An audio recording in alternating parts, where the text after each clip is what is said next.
For the past few years, financial and economic crises have been a common occurrence all around the world. But what if we are only at the beginning of what could potentially be the worst crisis that the world has ever seen? At least, that is what Ray Dalio is predicting. Ray Dalio is an American billionaire investor and hedge fund manager who has co-founded and served as the co-chief investment officer of the world's largest hedge fund, Bridgewater Associates. He is also a successful author and has published 6 books, all of which are related to finance, economics, and investing. But why should we listen to Ray Dalio? Now, if this question crosses your mind, well, it is a very fair question to ask. But do not worry, we have the answer for that too. As an investor, Ray Dalio has been rightly able to predict the 2008 financial crisis and also shed light on the long-term financial strain that the COVID-19 pandemic would cause in the US. Turns out he has been right on all fronts thus far. While this is the case, Ray Dalio himself accepted and stated that his predictions aren't necessarily facts, and there have always been multiple instances in the past where he was wrong as well.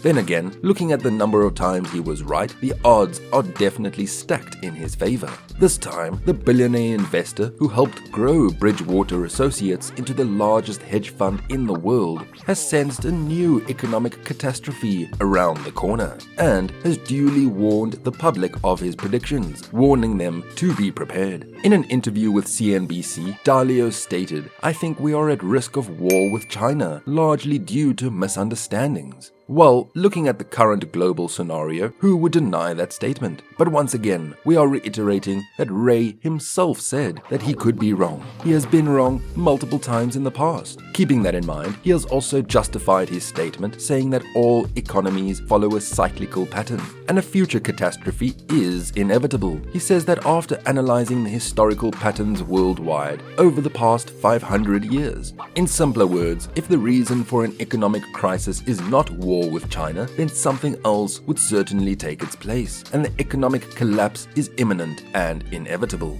But why does Ray Dalio particularly point towards the conflict between the US and China? Why does he feel that the trade relations between the two countries are bound to get worse with time? He answered this in his latest book, Principles for Dealing with the Changing World Order, in which he said that the current attempts of the United States to convert China and its culture into one that is more conventionally American could actually backfire in the future, eventually leading to a conflict between the two nations. Now, what we have to keep in mind here is that both the US and China are highly trade-orientated nations, and so a conflict between the two countries is definitely bound to lead to a trade war as well. In fact, there is a minor trade war going on right now.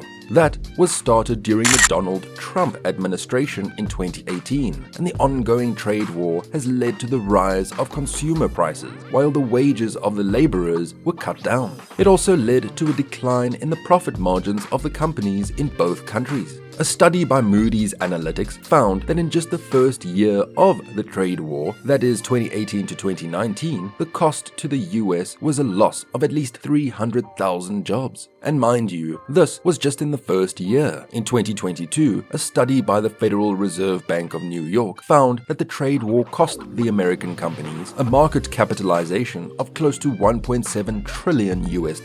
In his book, Dalio compared China's human rights policies to that of a strict parent. Obviously, as soon as the statement reached public eyes, there was immediate backlash and stirred controversy. Ray Dalio took to LinkedIn to clarify his comments. In a post on LinkedIn, Dalio wrote, "I was attempting to explain what a Chinese leader told me about how they think about governing. I was not expressing my own opinion or endorsing that approach." In the same post, he expressed his genuine hope that the US and China would both back away from the brink of a conflict and would hopefully find a way to work together in the future. In the post he wrote, "What I think and what Bridgewater does are of minuscule importance relative to the rapidly growing risk of the US war with China. I hope that thoughtful attention will be paid. I hope that thoughtful attention will be paid to that issue and that mutual understandings will increase and inclinations to fight will diminish."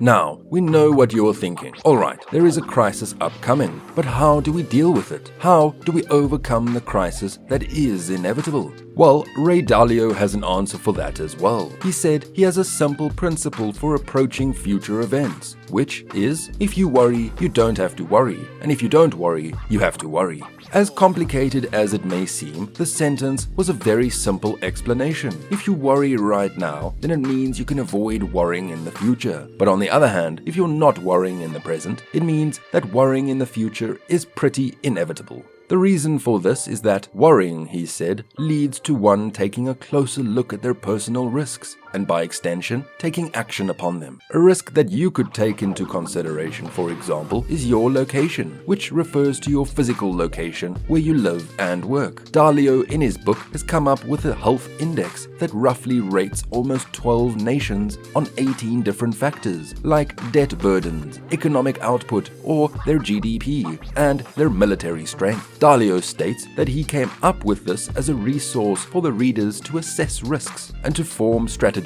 as to where they could potentially live and invest. According to an interview with Forbes, Dalio has plans to launch a website that has real-time versions of the data provided in his book. Obviously, moving out of your residence or even your location would be a bit of trouble. But hey, the trade-off is clear. Surviving an economic crisis or moving out of the comfort of your own home. Dalio has stated this, suggesting that flexibility is key. Dalio also advises that it is better to measure the risks in real terms instead of nominal terms. This means that it is better to measure the risks with a calculation that is adjusted to inflation, rather than just measuring it and using the present value of the dollar. The reason for this, he states, is that suppose, for example, you have a cash savings account. That would be accruing interest at a different rate as compared to your other investments owing to inflation. Now, this does not mean that you ought to choose other forms of investment over a savings account, or vice versa. As Dalio said, amid chaotic times, you need your emergency savings to be funded by a safe, well-diversified portfolio. Which brings us to the second way that Dalio suggests you could overcome the impending economic crisis, which is saving and diversifying your portfolio. Diversification of portfolio is an advice that has been given by numerous economists all over the world, including the likes of Jim Rogers, Jeremy Grantham, and even Ray Dalio. Dalio suggests that the first step to having a strong portfolio would be to assess your current investment strategy. That is, if you have one. This would help in figuring out how many weeks you could survive if you were to lose your job. In Dalio's words, it always pays to find out whether the worst case scenario is and cover yourself from that. The next step is to diversify, or to make sure that all of your money is not in a single place. Dalio also reiterates that cash is not a safe investment. This is mainly due to the rising inflation. In fact, inflation has hit a 31-year high in the US. Keeping this in mind, it is always advisable to build as diverse a portfolio as possible. This could be ranging from investing in index bonds to investing in physical assets like gold. Dalio even suggests the inclusion of digital assets like cryptocurrency. Dalio has openly stated that he owns a bit of Bitcoin himself for the sole purpose of diversification, but he has also insisted on not making it an all-or-nothing deal with cryptocurrencies or physical assets or even cash. In the current economic scenario, a collapse may be inevitable, but it is never too late to protect yourself and to minimize the impacts of an economic collapse. The words of investors like Ray Dalio might sound repetitive, but they are guaranteed to work magic.